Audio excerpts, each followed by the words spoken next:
Komishona ọhụrụ nke Anambra steeti na-ahụ maka ozi Maazị Paul Nwosu na-ekwu na ministri ahụ ga-abagide n'usoro nzikọrịta ozi mmedo obi iji wee mejupụtakwazie ihe legara anya nke ọchịchị Soludo.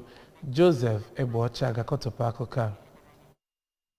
Maazị Nwosu, onye kọwara na ndị mmadụ anaghị ejicha aka na-abụ anabata mgbanwe na mbụ, kọwara na ọ dịrịrị mkpa iji nzikọrịta ozi kwalite amụma mmepe na steeti a dịka ọ dị n'obodo ndị mepere emepe. Ya bụ onye kọmishọna onye kpọrọ ndị Anambra niile oku ka ha makụọ ezi amụma niile nke ọchịchị Soludo na-eweta, kọwara na atụmatụ niile ya bụ gọvanọ bụ maka ọdịmma ndị Anambra nakwa ndị bi n'ime steeti a. Ogbo ya na Ministry Women Affairs na Social Development bụ Oriakụ Ifeobi na kọwapụtakwara njikere ụlọ ọrụ ya dị iji ụmụ nwaanyị dịka ndị a ga-eji mejupụta ezi ebumnuche nke ọchịchị gọvanọ Soludo nwere na steeti a, gbakwunye na ihe niile gbasatara ụmụ nwaanyị bụ nke a ga-elebanye anya n'ụzọ iwu si kwado nakwa n'ụzọ ọkacha mma. N'aka nke ha, onye kọmishọna na-ahụ maka culture, tourism nakwa entertainment bụ Comrade Don Onyenji nakwa ogbo ya nke housing bụ Honorable Paulinus Onyeka kọwara na Anambra ga-enwetazikwa nkwalite na mmepe obodo